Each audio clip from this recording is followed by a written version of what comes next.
नमस्कार, स्वागत है सभी अनंत पथ के मित्रों का आज के नए अनंत श्री पॉडकास्ट में। पिछले पॉडकास्ट में हमने अनंत श्री के साथ रियलिटी क्या है उस टॉपिक पे बातचीत की थी। आज हम उसके और गहरे आयामों को स्पर्श करेंगे। आइए अनंत श्री का स्वागत करते हैं और बातचीत को शुरू करते हैं। प्रणाम अनंत श्री। अनंत श्री, पिछले पॉडकास्ट में आपने एक्चुअल रियलिटी क्या है, परसेप्चुअल रियलिटी क्या है, उस पर समझाया था हम लोगों को। आज कुछ और प्रश्नों को देखेंगे।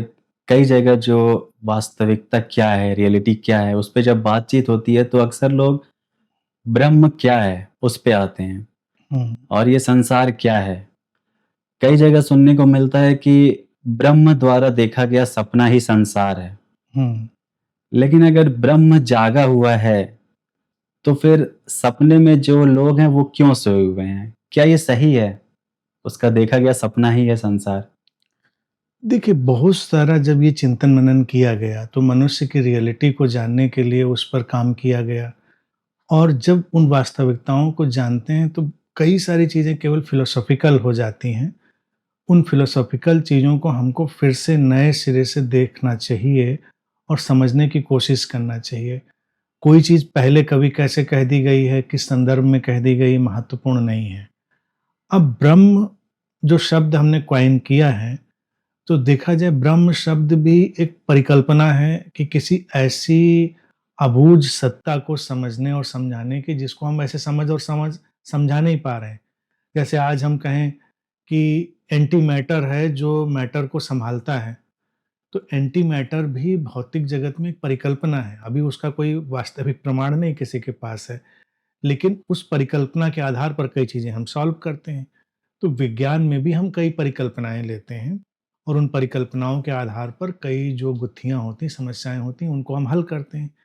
इसी तरह से मन का जगत हो, अध्यात्म का जगत हो, उसमें भी हम परिकल्पनाएँ लेते हैं। तो ब्रह्म एक खूबसूरत परिकल्पना है। ब्रह्म का अर्थ होता है कि एक विराट अस्तित्व का जोड़। वो इतना व्यापक और बड़ा जोड़ है जिसको हम अपने सामान्य और सीमित मन से नहीं समझ पाते हैं। इसलिए हम उसको कह देते हैं कि ये विराट ब्रह्म है। अब ब्रह्म कोई ऐसी सत्ता नहीं है कि जैसे एंटिटी की तरह हम देखें कि कोई एंटिटी। तो अगर हम ये कहते हैं कि संसार ब्रह्म का सपना है, तो इसमें लोगों को जो भ्रम पड़ता है, वो भ्रम क्या पड़ता है कि जैसे मनुष्य कोई सपना देखता है, तो मनुष्य जागा हुआ या सोया हुआ होता है। लेकिन ब्रह्म चूँकि कोई मनुष्य जैसी एंटिटी नहीं है, वो तो एक समग्रता है, एक सचेतन समग्रता है पूरे अस्तित्व की।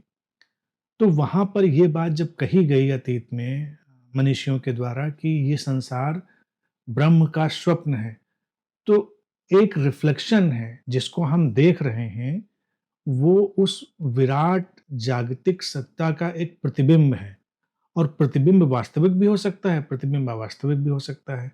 तो प्रतिबिंब कई बार सपने जैसा होता है, लेकिन सपना देखने वाला यहाँ पर कोई नहीं है। हुँ, तो प्रतिबिंब वास्तविक भी हो सकता है, अवास्तविक भी हो सकता है। हुँ। इसको समझाइए। देखिए, प्रतिबिंब का सवाल ये है कि यहाँ पर बहुत सारी चीज़ें शामिल हो जाएँगी। संसार की जब बात करेंगे तो यहाँ कई सत्ताएँ शामिल हो गईं। एक तो जो संसार चारों तरफ फैल गया वो शामिल हो गया और दूसरा अब इस फैले हुए संसार को भी देखने वाला एक दृष्टा आएगा, वो मनुष्य होगा, वो हम होंगे बीच में। तो जो चारों तरफ फैल गई सत्ता है, इंक्लूडिंग ह्यूमन, मनुष्य के साथ, तो उसकी प्रतिबिंब की जो वास्तविकता है वो तो है अपनी जगह पर। लेकिन जब मनुष्य अपने मन से उस प्रतिबिंब को देखेगा तो वो अवास्तविक जैसा भी हो सकता है और वास्तविक जैसा भी हो सकता है। अर्थात उसमें वो अपने रंग डालेगा, वो अपनी कल्पनाएँ डालेगा और अपनी कहानियाँ डालेगा, तो उससे अंतर पड़ते चले जाएँगे।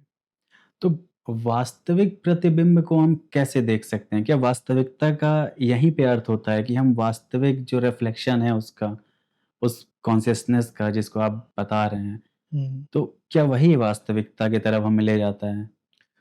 वास्तविक क्या हम निकटतम पहुँच सकते हैं, हमने ये बात पहले भी कही हुँ। थी। जो पूरा वास्तविक है, उसको देखा जा सकना संभव नहीं है। ये केवल कॉन्सेप्चुअल रियलिटी है। ये अवधारणात्मक सत्य है केवल। हम जितना ज़्यादा से ज़्यादा धारणा मुक्त होंगे, जितना ज़्यादा से ज़्यादा हम अपने भीतर उन छवियों से मुक्त होंगे, उतना हम देख पाएँगे, उतने नज़दीक आ पाएँगे।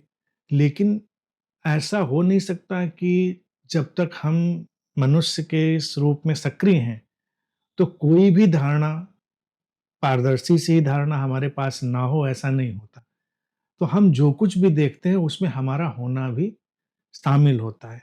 अब कल्पना करो कि हमारे पास कोई धारणा नहीं, हम बिल्कुल छवि रहित मन में प्रवेश कर गए, ठीक है, बहुत अच्छी बात है। लेकिन इसके साथ ही संभव है कि हमारे हृदय में करुणा, हमारे हृदय में शांति, अशांति, बहुत सारे ऐसे जो भाव हैं उनका भी संचार हो सकता है। तो वो भी हमारे उस देखने में अपना रोल प्ले करेंगे, अपनी भूमिका निभाएँगे। तो वहाँ पर चीज़ बदल जाएगी। कई बार कोई धारणा नहीं थी, लेकिन हमारा मन एक अलग भाव दशा में था, तो हम उस तरह से उस चीज़ को देख लेते हैं। अगर रिफ्लेक्शन से समझने की कोशिश करें तो फिर मन और विचार ये सब कहाँ से आते हैं? अगर उस रिफ्लेक्शन के पॉइंट ऑफ व्यू से बात करें तो? देखिए, मन जो है वो व्यक्ति का व्यक्तिगत है, निजी है और निजी के साथ वो जुड़ा हुआ समष्टि से भी है, तो मन समग्र भी है और व्यक्तिगत भी है।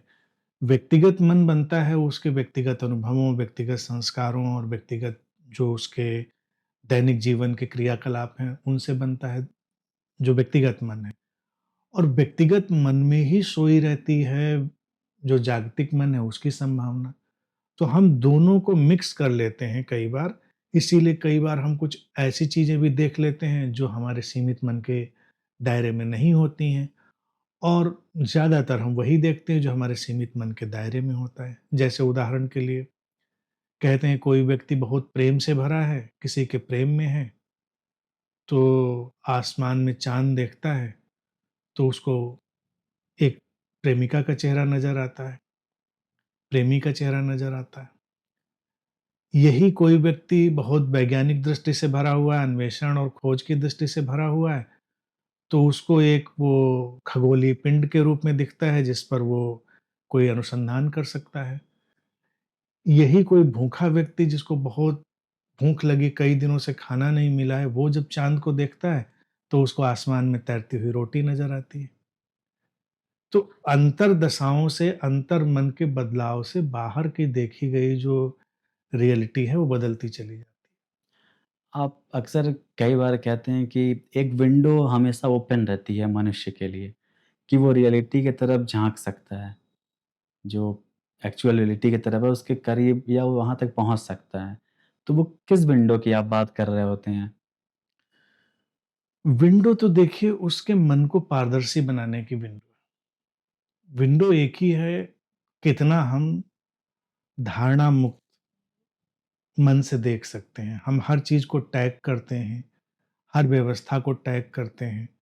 जैसे हम किसी फूल को देखते हैं तो उसका नाम देते हैं, हम किसी इंसान को देखते हैं तो उसका नाम देते हैं। लेकिन कोई भी इंसान क्या वो नाम ही है? या वो नाम के इतर उसकी एक अपनी प्रेज़ेंस है, अपनी एक बीइंग है, उसकी अपनी एक सत्ता है? तो जब हम बीच में अपने वो सब चीज़ें ले आते हैं, जो लेबलिंग है, टैगिंग है, तो हम वास्तविक सत्ता को कई बार नहीं देख पाते। विंडो वहीं पर ओपन होती है जब हम वो लेबलिंग हटा लेते हैं। हम वो लेबलिंग हटाते हैं, बीच में जो हमने नामों के साथ वो जोड़ दिया था, उसको हटाते हैं, तो हम वास्तविक के करीब-करीब पहुँच जाते हैं। तो अगर सब अवास्तविक ही है, मतलब हम अगर अवास्तविक उसमें ही रह रहे हैं, हमारे इंटरप्रिटेशन से जो अवास्तविक जान पड़ता है, तो हमारा बिहेवियर वगैरह जो हम करते हैं, मतलब यहाँ रहते हुए, वो सारा ही अवास्तविक ही हो जाता है क्या? देखिए, जीवन और जीवन का जो अभिव्यक्ति का सारा ढाँचा है, वो अवास्तविक नहीं है। उसकी तो अपनी वास्तविकता है ही। हम अवास्तविक जगत में रहने लगते हैं क्योंकि हम अपने मन को एक अवास्तविक सत्ता में बदल देते हैं। हम अपने मन को एक काल्पनिक आइलैंड में बदल देते हैं। तो जो जगत है पूरा वो अवास्तविक नहीं है। वो तो पूरा का पूरा वास्तविक है। या दूसरा मनुष्य है जिसकी तरफ हम कोई भी व्यवहार लेकर जा रहे हैं, वो तो पूरा वास्तविक है।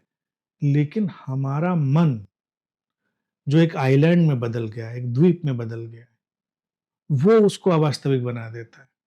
तो ये हमारी ही अवास्तविकताओं की टकराहट है। ऐसा नहीं कि बाहर कुछ अवास्तविक है। दूसरा भी, मान लीजिए मनुष्य की ही बात करें, तो दूसरा मनुष्य अपनी जगह वास्तविक है पूरा।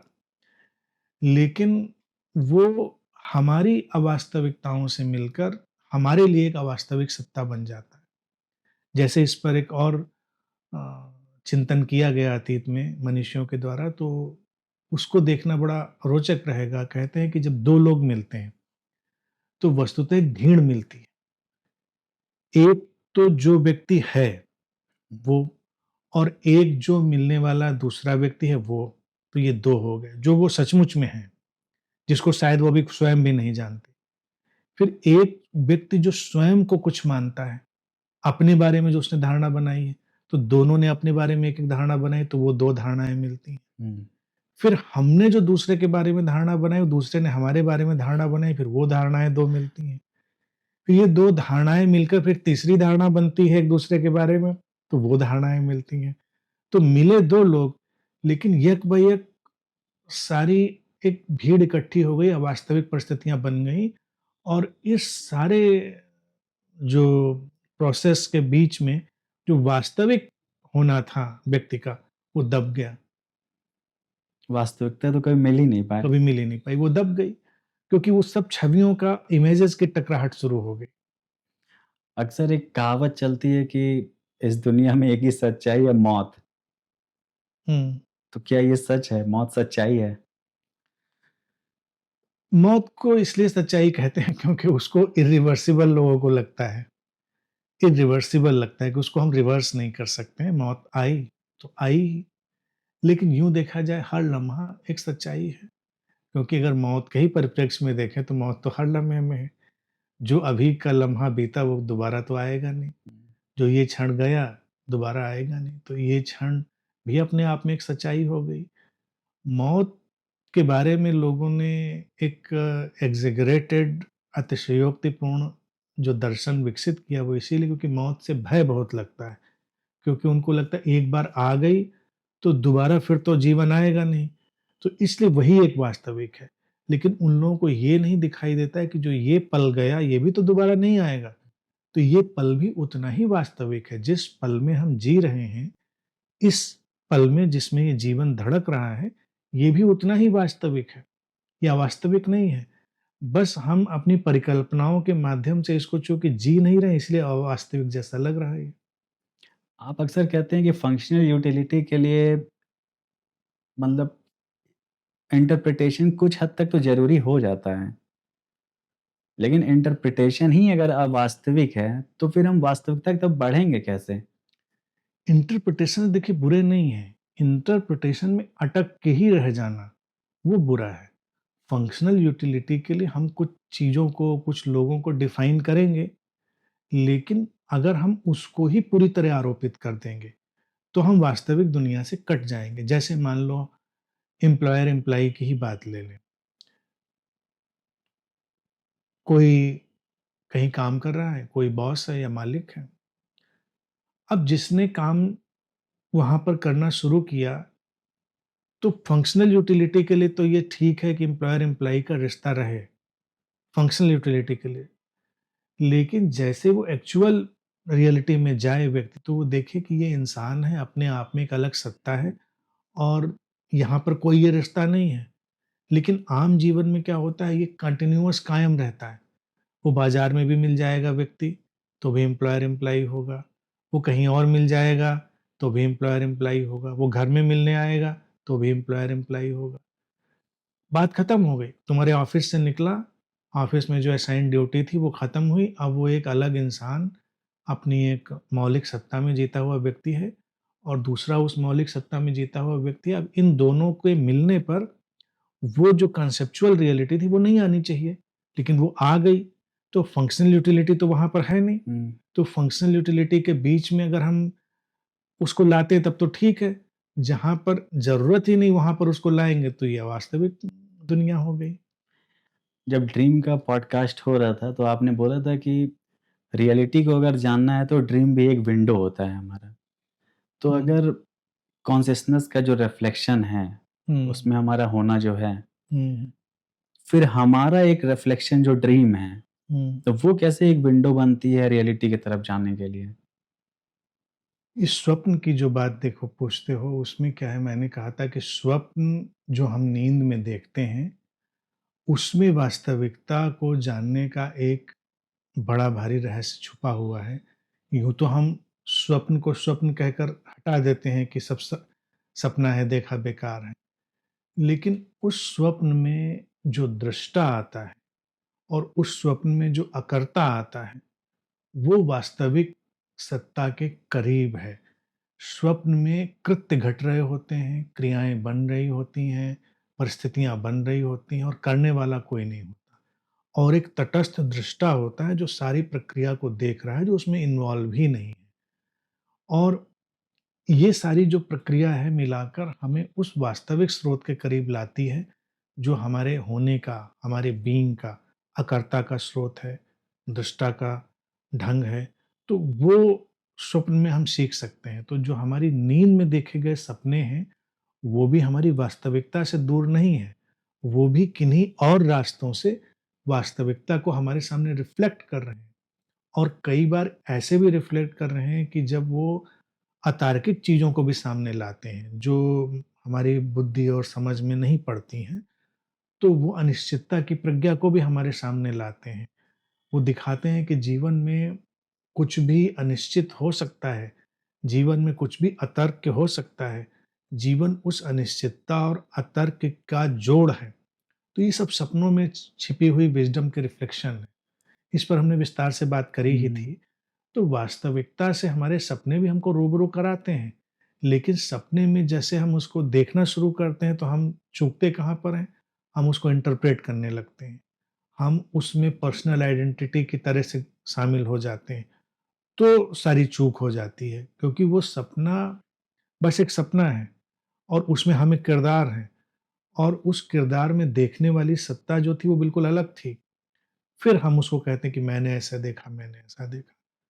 तो समस्या व्यक्ति की हमेशा पर्सनलाइज़ेशन की है और अगर जीवन में वास्तविकता के साथ जीना है, तो उसको जो फ़ॉर्मूला मैं देना चाहूँगा वो ये है कि पर्सनलाइज़ेशन और इम्पर्सनलाइज़ेशन इसका एक सतत प्रवाह होना चाहिए। वो ऐसे ही होना चाहिए जैसे हम एक कदम रखते हैं आगे चलने के लिए तो एक कदम पीछे उठा देते हैं। तो हम कहीं गए तो कुछ करने के लिए पर्सनलाइज़ेशन ज़रूरी है। लेकिन उस पर्सनलाइज़ेशन में लगातार बने ही रहना अनुचित है। हम तुरंत हटेंगे, दूसरे पर्सनलाइज़ेशन में जाएँगे, तो पहले वाला हट जाएगा, वो इम्पर्सनल में चला जाएगा। तो ये एक वॉक है, पर्सनल और इम्पर्सनल की। उसमें व्यक्ति रियलिटी के ज़्यादा करीब होगा। अभी समस्या क्या है, हम एक पर्सनलाइज़ेशन करते हैं और बस स्टक, द एंड। अब कोई बात नहीं। इवन गुरु-शिष्य के खेल में एक व्यक्ति शिष्य है, एक व्यक्ति गुरु है। गुरु ऑल द टाइम गुरु रहता है, शिष्य ऑल द टाइम शिष्य रहता है। जबकि मैं हमेशा कहता हूँ कि गुरु वो घटना है जब कोई खोज चलती है और उस खोज को कोई उत्तर चाहिए होता है, कोई प्रत्युत्तर चाहिए होता है। उस प्यास को प्रत्युत्तर जब मिलना होता है तो गुरु प्रकट हो जाता है और जब कोई प्यास नहीं है, खोज नहीं है, प्रश्न नहीं है तो गुरु गायब है। वो एक सत्ता है, एक प्रेज़ेंस है, नेमलेस, फ़ॉर्मलेस प्रेज़ेंस है। शिष्य भी जब सीकर नहीं है तो केवल प्रेज़ेंस है, वो शिष्य नहीं है। तो वहाँ पर अगर वो 2 लोग मिल रहे होंगे गुरु शिष्य, तो वो एक विशुद्ध उपस्थिति की तरह, प्रेज़ेंस की तरह मिल रहे होंगे। ये इम्पर्सनल की विंडो होगी। लेकिन जैसे वो पर्सनल में आएँगे, व्यवहार में आएँगे, तो फिर पर्सनल की आ जाएगी ज़मीन, फिर इम्पर्सनल की ज़मीन आ जाएगी। तो ऐसे करके व्यक्ति व्यवहार करता है। लगता है कठिन लोगों को, लेकिन कठिन है नहीं, जीवन की सच्चाई यही है। हुँ, आध्यात्मिक जगत में जब रियलिटी की खोज होती है, तो अक्सर कई सारी चीज़ें उठती हैं, जैसे अद्वैत उठता है, डुअलिटी उठती है, कुछ लोग पूरा मटेरियलिस्टिक की बात करते हैं। तो आप कैसे इन तीनों चीज़ों को देखते हैं? हुँ। देखिए, मटेरियलिस्टिक और स्पिरिचुअलिस्टिक की बातें और द्वैत और अद्वैत की बातें मैं समझता हूँ अध्यात्म के जगत में ये सब बड़ी पुरानी बातें हो गई हैं। जीवन टोटलिटी में है। यहाँ पर द्वैत भी है और अद्वैत भी है। यहाँ पदार्थ भी है, चैतन्य भी है। हम एक तरफ जाएँ ही क्यों? हमको एक तरफ जाना ही क्यों चाहिए? जीवन को तो समग्रता में देखना चाहिए। और मैं हमेशा कहता हूँ सीखने के लिए किसी वेद, उपनिषद और ऐसी किसी धार्मिक पुस्तक, शास्त्र में जाने के बजाय अपने शरीर को पढ़ना चाहिए। हमारा शरीर सारे शास्त्रों को, सारे रत्नों को सँभाले हुए है ज्ञान के। शरीर को देखें, शरीर में क्या है? द्वैत और अद्वैत का नृत्य है। एक-एक ऑर्गन अपनी-अपनी जगह पर सब बिल्कुल सेपरेट-सेपरेट काम कर रहा है यूनिटी में आने के लिए। तो एक तरफ वहाँ द्वैत का नृत्य चल रहा है और एक अद्वैत है कि टॉप टू बॉटम सब एक ही है। एक-एक कोशिका, एक-एक न्यूरॉन सब एक है। उसमें कोई भिन्नता नहीं, कहीं भी काटो सबको दर्द होगा। लेकिन सब सेपरेट-सेपरेट अपना काम कर रहे हैं। एक-एक कोशिका भी बिल्कुल अलग अपना काम कर रही है। फिर अगर मैटेरियलिस्टिक और स्पिरिचुअलिस्टिक जो अप्रोच है उसको देखें, शरीर पूरा पदार्थगत है, मन बिल्कुल अदृश्य है, पकड़ा नहीं जाता, चैतन्य है जो बिल्कुल ही अगम्य हो जाता है। तो इन चैतन्य, मन और शरीर के संगम पर हम बनते हैं मनुष्य की तरह। तो यहाँ सारी चीज़ें हम अगर पदार्थ को हटाएँ, तो क्या हम देह के दुश्मन बने? हाँ, तो हो जाती है ये बात। जो बहुत आध्यात्मिक लोग बहुत ज़्यादा आत्मा परमात्मा की बात करते हैं, वो शरीर के प्रति बहुत ही उपेक्षापूर्ण और कई बार शरीर के प्रति दुश्मनी के भाव में चले जाते हैं। और जो लोग बिल्कुल पदार्थ में लिप्त होने की कोशिश करते हैं, तो वो ऐसे जीने लगते हैं कि वो मन को भूल जाते हैं, मन की सूक्ष्मताओं को भूल जाते हैं, हमारे भीतर जो चैतन्य के सूक्ष्म प्रमा हैं, उन सबको भूल जाते हैं। लेकिन वो भूल सकते भी नहीं, चलेंगे दोनों साथ ही साथ, भुलाया जा ही नहीं सकता उनको भूल कर भी। तो ये सब साथ है, हमारा शरीर को अगर हम देखें उसके होने का अर्थ ही है, ये पूरे अध्यात्म को समेटे हुए। हम स्थूल से स्थूल हैं, सूक्ष्म से सूक्ष्म हैं। तो इसीलिए कोई विभाजन और कोई ये जो असुविधाजनक स्थिति हम संसार में बना लेते हैं, वो नहीं होनी चाहिए। हाँ, इसीलिए आपकी टीचिंग को देख के कोई कह भी नहीं सकता है कि प्योर अद्वैत की टीचिंग है या द्वैत की टीचिंग है या किसकी टीचिंग है। शुद्ध टीचिंग है। जैसे ही कोई टीचिंग टैग लगाएगी, वो अशुद्ध हो गई। इसीलिए अद्वैत शब्द भी मुझे बहुत पसंद नहीं है, कि आपने अद्वैत शब्द लगाया ही नहीं कि लोग उलझ के रह जाएँगे। अद्वैत फिर एक कल्ट बनेगा, फिर द्वैत का विरोध पैदा होगा। टीचिंग को शुद्ध होना चाहिए, उसको कोई नाम देने की ज़रूरत ही नहीं है। उसको कोई नाम क्यों दिया जाए कि ये अद्वैत है? फिर वो फिलॉसफी बनेगी और फिलॉसफी किसी चीज़ के समर्थन में खड़ी होगी, तो किसी चीज़ के विरोध में खड़ी होगी। कभी भी जब कोई गुरु, कोई बुद्ध, कोई विशुद्ध दर्शन देगा, तो वो टैग लेस होगा, टैग तो बाद में दिया जाएगा। अगर हम पीछे जाएँ और बुद्धा के दर्शन की बात करें, तो उसको हम किस कैटेगरी में रखेंगे? उन्होंने बिल्कुल शुद्धतम अंतर्मन से बोलना शुरू किया। बाद में लोगों ने उसको टैग किया कि अनीश्वरवादी चिंतन है, ये नास्तिकवादी दर्शन है या कुछ और है। लेकिन वो उन्होंने कोई नाम ही नहीं दिया उसको, नाम बाद में आए क्योंकि जब विशुद्ध बात करेंगे, तो हमें समग्रता की ही बात करनी पड़ेगी, समग्रता में सब शामिल है। अध्यात्म जगत को देखा नहीं चाहिए। अब धर्मों का जो जगत है, हुँ, जो व्याप्त है हर जगह, वो हमेशा एक रियलिटी की बात करते हैं। लेकिन फिर भी देखा जाता है कि लड़ाइयाँ हमेशा बनी रहती हैं। हुँ, ईसाई धर्म में अगर वो किसी वास्तविकता की बात कर रहे हैं तो उनकी अपनी वास्तविकता बन जाती है और हुँ, आप कहते हैं वास्तविकता एक ही है। हुँ, हिंदू धर्म में देखा जाए तो वास्तविकता अलग है, हुँ, मुस्लिमों में देखा जाए तो वास्तविकता अलग है। तो हुँ। फिर इतनी लड़ाइयाँ क्यों? लड़ाइयाँ इसलिए हैं क्योंकि वहाँ पर परसेप्चुअल एरर है, देखे जाने की त्रुटि है। वास्तविकता में अगर हम आएँ तो देखिए प्रेम एक वास्तविकता है, शांति एक वास्तविकता है, प्रसन्नता, समस्वरता एक वास्तविकता है। ये परमात्मिक आत्मिक गुण जो मैंने रखे। अब प्रेम में क्या अंतर हो सकता है? धरती के इस कोने के व्यक्ति के प्रेम में और धरती के उस कोने के प्रेम में कोई अंतर नहीं हो सकता। प्रसन्नता में क्या अंतर हो सकता है? व्यक्ति तो जाने दो, प्राणी मात्र में भी कोई प्रसन्नता में अंतर नहीं होता। एक चिड़िया भी जैसे प्रसन्न होती है, एक कोई पशु भी जैसे प्रसन्न होता है, मनुष्य भी प्रसन्न होता है। प्रसन्नता का रंग तो एक ही है, वो वास्तविकता है, इसीलिए उसमें कोई भेद कभी आएगा ही नहीं। शांति में कोई भेद नहीं, प्रसन्नता में कोई भेद नहीं, प्रेम में कोई भेद नहीं, समझौता में कोई भेद नहीं, वो एक है। तो धर्मों की जब शुरुआत हुई, तब लोगों ने देखा तो इन चीज़ों को, तो उनको लगा कि हाँ, ये वास्तविक मूल्य हैं। तो कमोबेश उन्होंने इन सब की बातें भी करी। ऐसा नहीं कि उन्होंने बातें नहीं करी, उन्होंने अपने-अपने ढंग से इन सब की बातें भी करी। लेकिन मन है कि मानता नहीं। अब मन से ही तो कही जा रही हैं बातें, तो वहाँ पर फिर एक अलग सेट ऑफ माइंड, एक अलग चीज़ को निर्मित करेगा, तो वो ईसाई बन जाएगा, वो एक अलग कल्ट बनेगा, एक हिंदू मन। ये हिंदू, ईसाई, ये इस्लाम ऐसे नहीं बन गए होंगे। ये मन कुछ भिन्न प्रकार के मन रहे होंगे, तो भिन्न प्रकार की चीज़ें निर्मित करते हैं।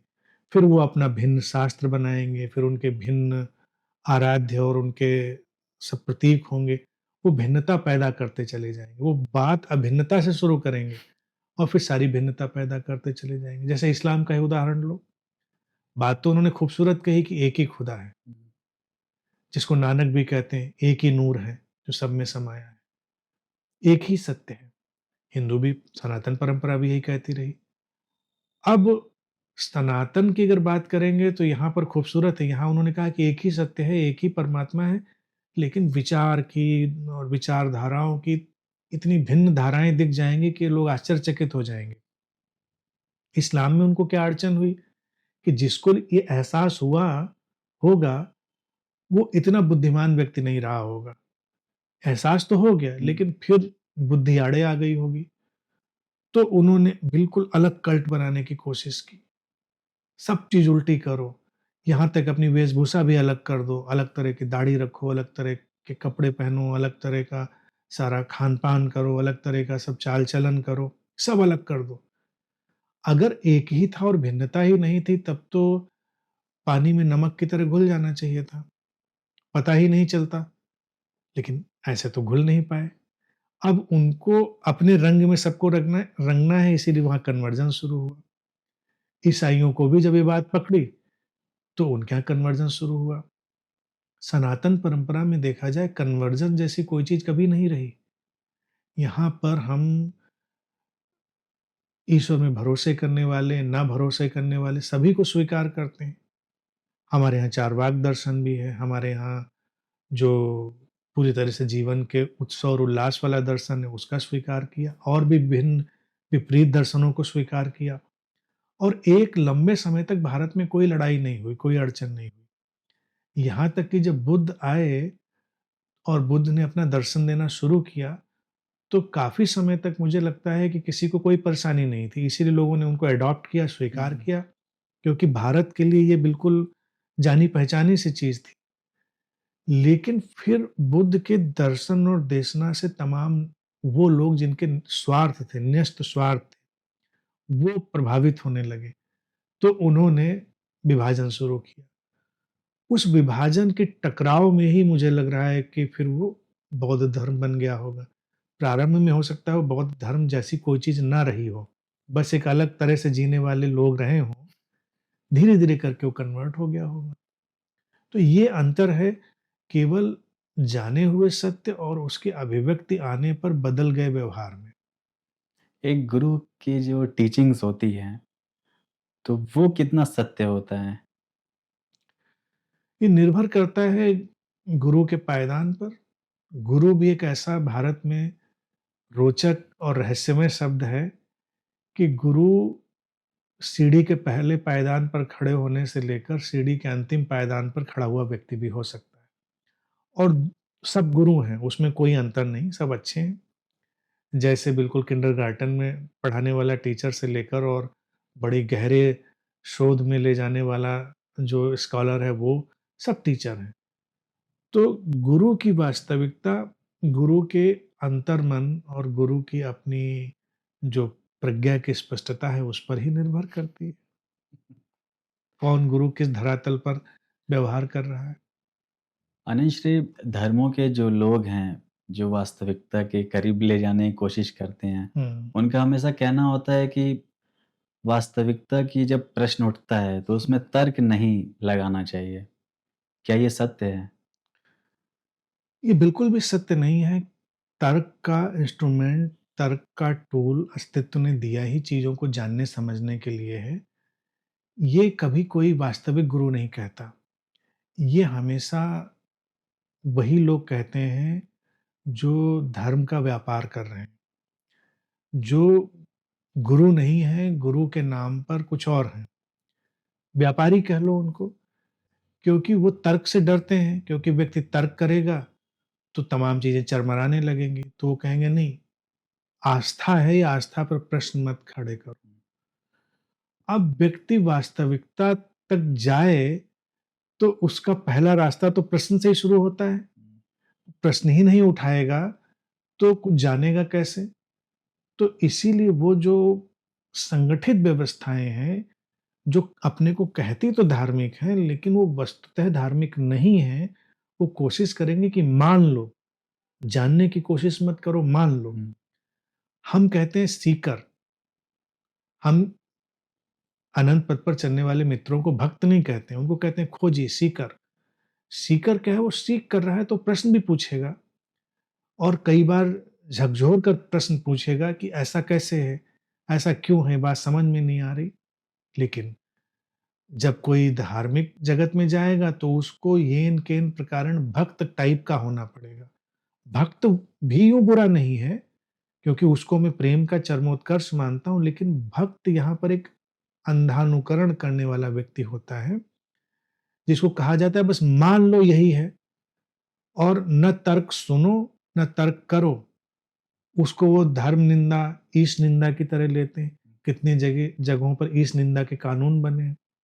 ईश निंदा नहीं है, हम तो केवल प्रश्न उठाते हैं। प्रश्न का समुचित जवाब मिल जाए तो बात समाप्त हो जाती है। अगर सारे प्रश्नों का जवाब एक ऐसे संतोषजनक ढंग से धर्म दे दें और धार्मिक गुरु दे दें, तो ये वितंडावाद ही क्यों रहे? ये पूरे जगत में वितंडावाद रहे क्यों? ये उलझन और उलझाव रहे ही क्यों? वो रहता इसलिए क्योंकि उनके पास जवाब नहीं है। वो कहते हैं बस मान लो, जो मैंने कहा वो मान लो। तो इसलिए ये भेद है। उनको वास्तविकता से कोई लेना-देना नहीं। तो ये लोग क्या है, जहाँ कहीं धार्मिक कारोबारी मिलेंगे, तो वो अपने-अपने किस्म की डिब्बाबंद वास्तविकताएँ बेच रहे होंगे। उनकी अपनी क्रिएटेड वास्तविकताएँ होंगी।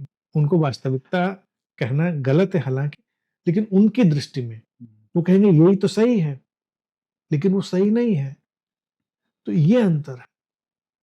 अनिश्री, जैसे अभी तर्क वाला एक क्वेश्चन का जो आंसर आपने दिया है, उस पे मुझे एक चीज़ आ जाती है। मैंने सोशल मीडिया पे मैं कहीं देख रहा था, ऐसे ही स्क्रॉल कर रहा था तो देखा, उसमें एक डिबेट चल रही होती है। तो एक बैठे रहते हैं, एक सामने बैठे रहते हैं, तो ये बोलते हैं अगर तर्क ना करें, तो फिर कैसे हमें पता चलेगा? तो सामने वाले व्यक्ति जवाब देते हैं कि क्या तुम अपने माँ-बाप को जब मानते हो तो क्या उसमें तर्क खोजते हो? मानते ही हो? अपने पिताजी, अपने दादाजी को तो मानते ही हो ना कि वो मेरे पिताजी हैं, दादाजी हैं। इसमें तर्क तो नहीं आता है। ये देखिए जो बात है ना, ये इतनी निर्बुद्धि की बात है कि इसका जवाब देना भी बिल्कुल लगता है ऐसे किंडरगार्टन के बच्चों को जवाब दिया जा रहा हो। माता-पिता वास्तविक हैं, साक्षात सामने हैं, एविडेंस है, इसीलिए हम उनको जानते हैं और मानते हैं। रहा सवाल माता और पिता कहने का, तो वो टैग समाज ने दिया है। वो हम कुछ भी कह सकते थे, उसकी जगह पर हम कोई भी शब्द ला सकते थे। हम पेप्सी, कोका कोला ला सकते थे शब्द। माता को पेप्सी कहने लगते, पिताजी को कोका कोला कहने, तब भी वही चलता और सम्मान भी रहता, रेवरेंस भी रहता, क्योंकि वो तो एक नैसर्गिक सम्मान है ही है, उसमें कोई फ़र्क तो पड़ता नहीं। रहा सवाल बाप-दादों का, बाप-दादे भी पूरी तरह से प्रमाणित हैं कि थे, तो वहाँ तक तो तर्क सारा जा ही रहा है। इस बिना पर अगर कोई कहे कि खुदा को मान लो, ईश्वर को मान लो, तो वो बचकाना बात हो जाती है, क्योंकि वो एक बिल्कुल अवास्तविक सत्ता की बात हो गई। हम अभी तक जिन चीज़ों की बात करें वो सब वास्तविक सत्ताएँ हैं। लोग कहते हैं आप अपने दादा के दादा के दादा को मानते हैं ना कि वो रहे होंगे, तो आप भूत क्यों नहीं मानते? अरे तो भूत का भी बच्चा दिखा दो ना, तो हम भी उसके दादा को मान लेंगे। तो भूत का बच्चा तो दिखता नहीं हमको कहीं पर। तो परमात्मा का भी, या जिसको वो परमात्मा मानते हैं, क्योंकि परमात्मा को एंटिटी मानते हैं ना, ये उनकी समस्या है। मैं भी परमात्मा शब्द उपयोग करता हूँ, लेकिन मेरे लिए परमात्मा समग्रता है, एक टोटैलिटी है। तो यहाँ पर वो फँसते हैं। तर्क बेईमानी नहीं दिया गया है। तर्क व्यक्ति के पास जब आया अस्तित्व में तो उसकी अपनी उपयोगिता है, उपादेयता है। अब सवाल है, कई चीज़ें हैं देखो, तर्क गिरता कब है और तर्क नहीं कब गिरता है, ये चीज़ें भी समझ लेनी चाहिए। इसको धर्म नहीं समझाता। ये वास्तविकता को जानने की तरफ एक अच्छा, मैं समझता हूँ, एक वैज्ञानिक तरीका होगा। तमाम चीज़ें हम मान के चलते हैं।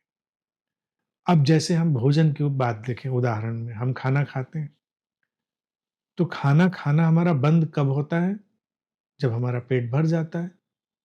हम उसके बाद ज़्यादा खा ही नहीं सकते, चाहकर भी नहीं खा सकते। हुँ। तो उस तकनीकी अर्थ में देखा जाए कि लोग कहेंगे ओवर ईटिंग कोई नहीं कर सकता। कैसे करोगे?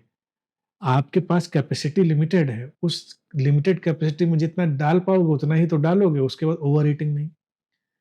तो ये जो चीज़ है, इसी तरह से दूसरी तरफ ले जाएँ कि तर्क कब गिरता है? जैसे भोजन गिर गया तृप्त होने पर, तर्क गिरता है प्रेम में गहरे प्रवेश कर जाने। जब तक प्रेम नहीं है, हम 50 तर्क लगाएँगे, व्यक्ति अच्छा है, बुरा है, दुश्मन है, दोस्त है, लुटेरा है, सहयोगी है, क्या नहीं, हम 50 तर्क लगाएँगे। उचित भी है, कोई उसमें परेशानी भी नहीं, लगाने भी चाहिए। लेकिन फिर उन तर्कों की सारी व्यवस्था अचानक धीरे-धीरे करके विलीन होती है और हमको पता चलता है नहीं, व्यक्ति तो बिल्कुल हमारे हृदय के साथ तरंगित हो रहा है। और जैसे ही वो तरंग के साथ हम मिले प्रेम में, तर्क गिर गए। अब उस प्रेम के जगत में हम किसी तर्क को नहीं पा रहे हैं। लेकिन हम वहाँ तक जाने पर तर्क की सारी सीढ़ियाँ चढ़ कर आए। हुँ।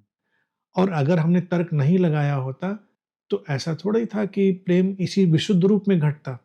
मान लो सामने वाला ठगी है, मान लो सामने वाला लुटेरा ही है, तो आप मुश्किल में पड़ सकते हैं। आपने तर्क नहीं लगाओ, बस प्रेम में उसके डूब जाओ। कैसे डूब जाएँ? हम तो पता लगाएँगे, चारों तरफ से पता करने की कोशिश करेंगे। फिर एक बिंदु पर आकर हृदय आपस में तरंगित होंगे। उसी तरह से शांति में कोई तर्क नहीं लगेगा। जब तक आप अशांत हैं, तो तर्क है। अशांति के क्या कारण हो सकते हैं? कोई चिंता है, कोई बेचैनी है, कोई भय है, तमाम चीज़ें हो सकती हैं, अशांति में ले जाने वाली। तो हम अशांति के जितने भी कारण ढूँढेंगे, उसमें सब तर्कों का उपयोग करेंगे। लेकिन जैसे ही शांति का सघन धरातल हमारे भीतर प्रवेश करेगा, वहाँ पर कोई तर्क नहीं होगा। हम कहेंगे हम शांत हैं, कोई पूछे कैसे शांत हो? बस हैं, शांत हैं। क्योंकि वो शांति उस परितृप्ति की दिशा में आ गई, ये घटना हो गई। उसी तरह से प्रसन्नता है।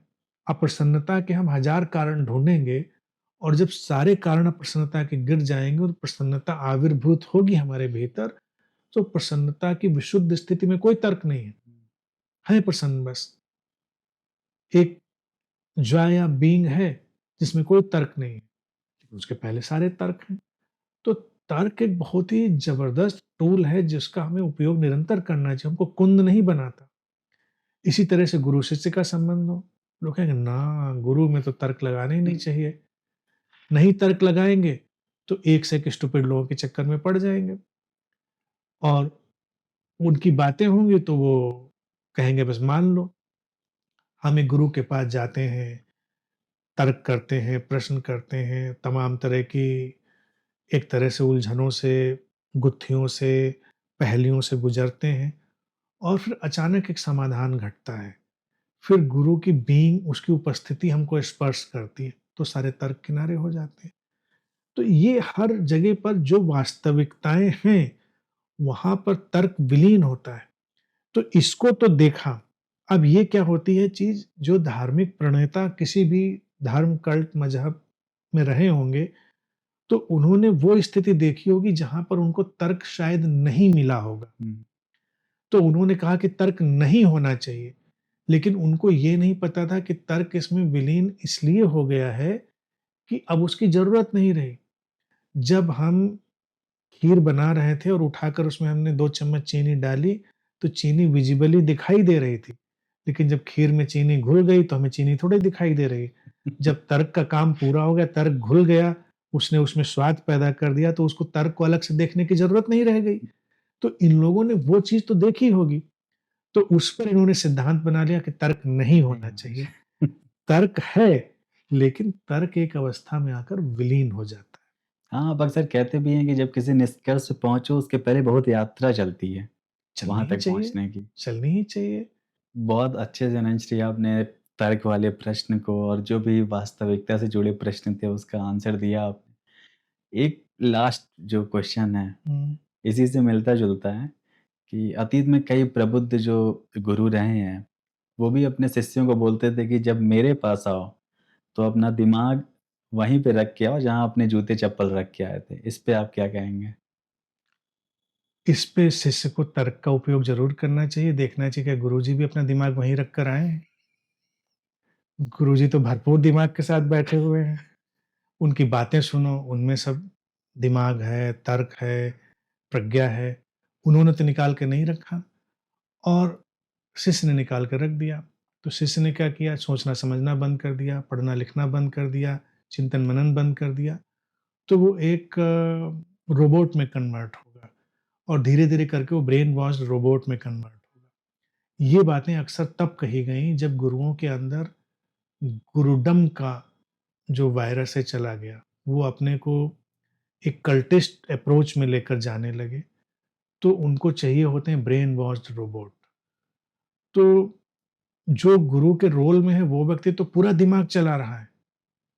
जो वो 1 घंटे प्रवचन में भी बोलता है वो दिमाग से ही तो बोलता है। हुँ।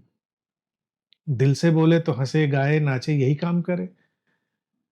वो तो पूरे दिमाग से बोलेगा और शिष्य को चाहेगा कि वो दिमाग का उपयोग ना करे बिल्कुल भी। तो यहाँ पर भी अपरोक्ष रूप से वही बात आ गई जो कल्ट्स कहते हैं कि जो मैं कहता हूँ वो मान लो। सीधे-सीधे नहीं कही जा रही बात, ये घुमा कर कान पकड़ने वाली बात है। तो मेरा कहना है कि तर्क में डूबो, भरपूर तर्क में डूबो, प्रश्न पूछो, खोजो, खंगालो, खटखटाओ, आगे चलो और फिर एक जगह उनकी उपयोगिता खो जाएगी। एक जगह आकर तर्कों की, प्रश्नों की जो उपयोगिता है खो जाएगी और वो ज़मीन होगी वास्तविकता की। प्रणाम अनंत श्री। प्रणाम। सभी अनंत पथ के मित्रों का बहुत-बहुत आभार। रियलिटी क्या है उस पे 2 पॉडकास्ट हमने अनंत श्री के साथ किया और मुझे पूरी उम्मीद है कि हम सब एक वास्तविकता की ओर ज़रूर पहुँचेंगे।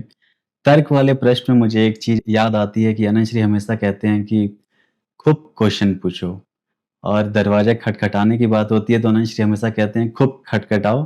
खटखटाओ क्या, दरवाज़ा खुला ही हुआ है, बस खटखटाने की कला आनी चाहिए। अनंत श्री ने तर्क को लेके, बुद्धि को लेके और हृदय को लेके कभी भी विभाजन नहीं किया है। वो हमेशा एक टोटलिटी को ही दर्शाते हैं। तो आप अपने प्रश्न ज़रूर रखिए कमेंट बॉक्स में और भी जिस विषय पे आप चाहते हैं कि हम अनंत श्री से बात करें उसके कमेंट बॉक्स में ज़रूर लिखें। मिलते हैं नए पॉडकास्ट के साथ, नए विषय के साथ। नमस्कार।